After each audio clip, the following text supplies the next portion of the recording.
What's up, everybody? Peter McKinnon here, and today I punched myself in the face.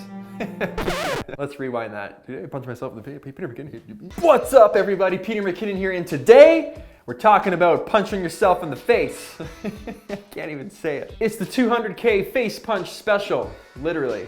We hit 200K. How amazing is that? Woo-hoo-hoo-hoo! So insane, guys. A couple weeks ago, I made the 100K video and I joked like, at 200K, I'll punch myself in the face. And then that quickly became a trending hashtag in the comments, 200K face punch. I couldn't let 200K come and go without actually punching myself in the face or making mention of it somehow. So I figured, why not actually punch myself in the face, but fake it, and then teach you guys how to do the same thing. So kind of like a fun tutorial, thank you, punching.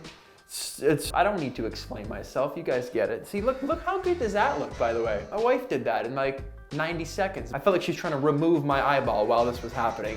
I don't know how people do insane. Like it's like she was digging for something in my socket. It was just ridiculous. Okay, so how do we make it look like you actually punched yourself in the face? A little bit of computer magic, a little bit of acting, a camera that can shoot 24 frames a second because that's a nice cinematic kind of natural motion blur frame rate that looks good for this sort of thing. A couple sound effects. I actually recorded my own in the gear room there with an acoustic blanket and a Zoom H4n field recorder. It's pretty easy to do. I just simulated punching myself in the face with like a little bit of a I'll drop a couple links in the description so you can download a couple of the sounds that I made for free, and I'll link to where you can get some of the sound effects as well so that you can add them to your own videos. Let's go into Premiere. I'm gonna teach you guys how to do this. Doesn't take very long at all. You just need the ingredients. When you have everything, woo, you can whip it up real quick, okay? So, let's go. Okay, so once you've done that and you've recorded your clips, bring them into Premiere. I'm going to show you the clip that we are going to use. It's actually the first one. It looks like this. Let's drag in that raw clip here, zoom in a little bit so you can see it, and play forward. Boom. Now, one tip, the hat definitely helps with the touch because that head goes back as if I just got popped in the face real quick. The hat coming off kind of makes sense. So if you have anything like that in your scene or in your frame that can help you out to make it feel and look more realistic, do that. In this case, we're using the hat. So you can see, poof, it goes back. Now, I probably could have done this several times. I just did it twice and then I had like an instant headache from the whiplash. Yeah, so I was like, you know what, this is fine. I'm gonna go with this. What we need to do is find a frame right before I would technically hit myself in the face, which is right here. Because the next frame is technically me reacting to already have been hit in the face, right? So if we go back frame by frame, fist comes up, boom, that's where I get hit in the face, and then my head goes back and reacts to it. So the first thing we're gonna wanna do is find that frame right there where I'm hitting myself in the face. We're gonna hit B for blade, we're gonna cut that, and we're gonna go forward one frame and we're gonna cut that again. So now if we zoom into the timeline here using Command plus, we've isolated that one frame where that should be actually touching my face, and that's the next step. Something else that helps make it look realistic, on the upswing and the frames after, if you speed ramp by like 25% or so. So my fist is coming up right about here where we can see it in frame. I'm gonna blade cut. Right before my hat comes off, about there, I'm gonna blade cut again. And what I'm gonna do is hit Command J to bring up that speed duration, change to 125, so I'm just speed ramping this slightly. If it looks ridiculous, we can change it after. Move these together, highlight everything, bring them back in.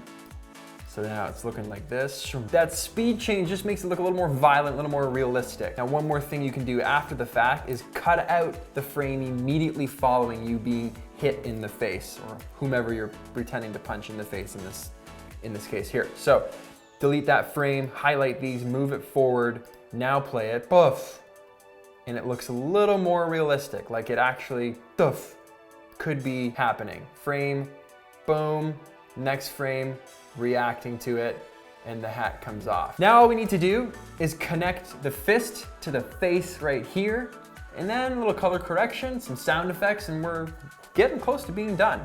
So what you're gonna do, hold down Alt, drag this clip up. So we're making a copy of that, essentially. Click on that frame, come over to Effect Controls, and hit the Pen tool, the free draw Bezier underneath Opacity.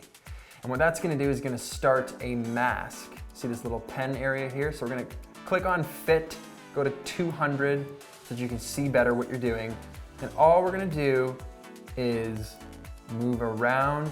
You can click 2 points and then drag. And if you drag after the fact, when you let go, if you hold down Alt, you can change where that tail goes. So let's click it right there. Keep clicking. You're just gonna follow your hand around. It doesn't have to be perfect, but the better, the more attention you put to this kind of thing, the better off you're gonna be. You can click over here, drag, make a little bit of that. My tail looks like it's in the right place. Keep clicking all the way down to the wrist, a little bit of a bend. Now I gotta hold Alt to bring that tail back over a little bit. Click, and I'm gonna select it right there. So that is the mask we've done. Now, if you stay in the same window, you can move up over here to where it says scale, and you can just scale that fist a little bit larger. You can either dial it in or you can actually scale it like this, okay? So what we're gonna do is make sure we're on the selected mask, and then we're gonna scale that fist a little bit bigger. And you can use these positioning numbers to actually move that into your face a little bit more. Same with the rotation. So that's where we want it, a little bit rotated. Want it touching my face, we'll bring that down to here. Now that scale's a little bit too big at that point, so we can bring that down a little bit, move it up, and in.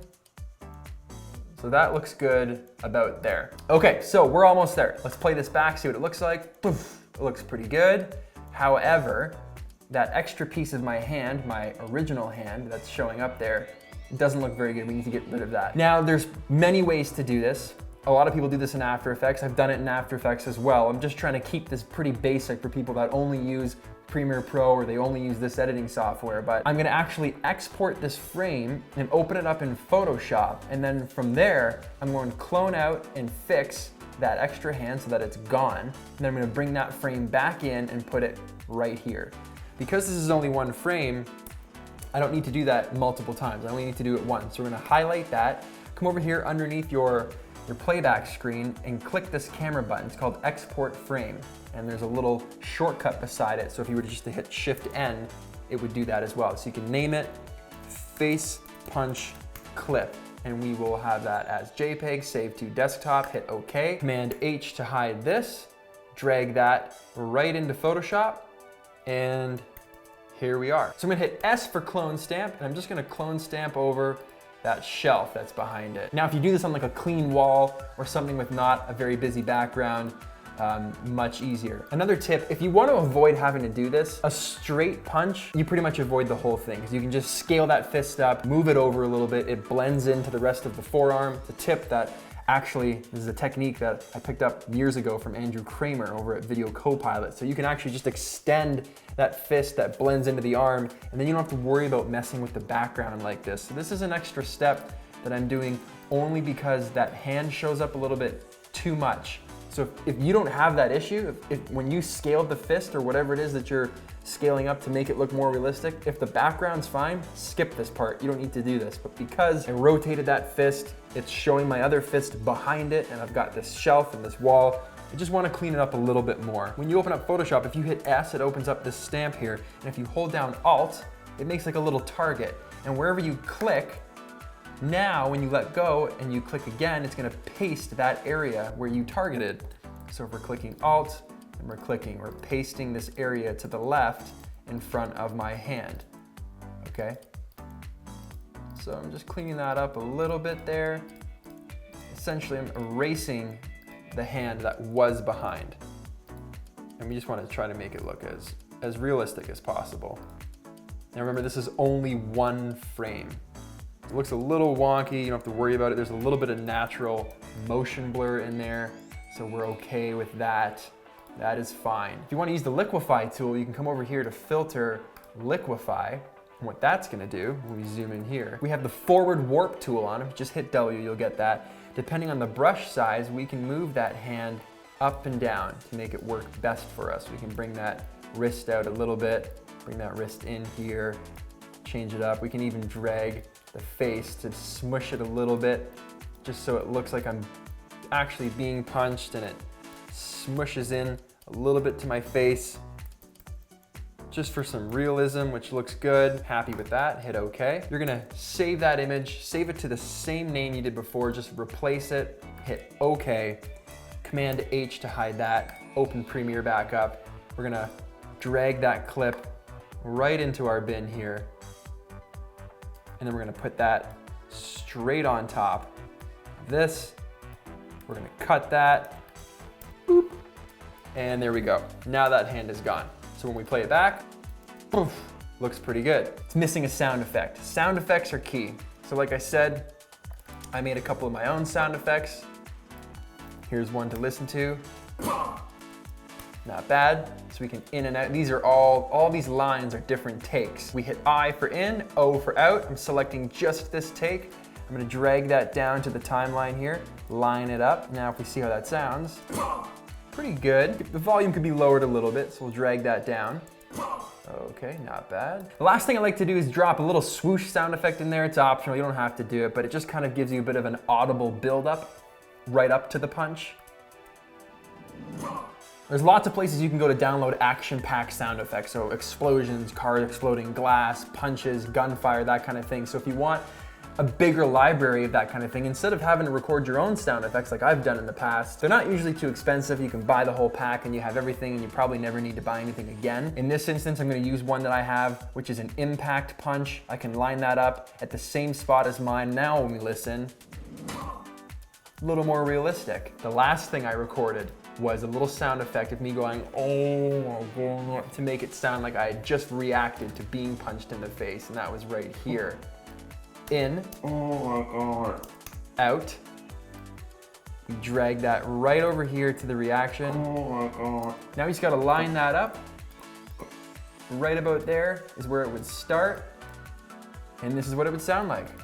Bring that volume down a little bit. Oh my God. Throw a little bit of color correction on there, and now we've got a finished scene.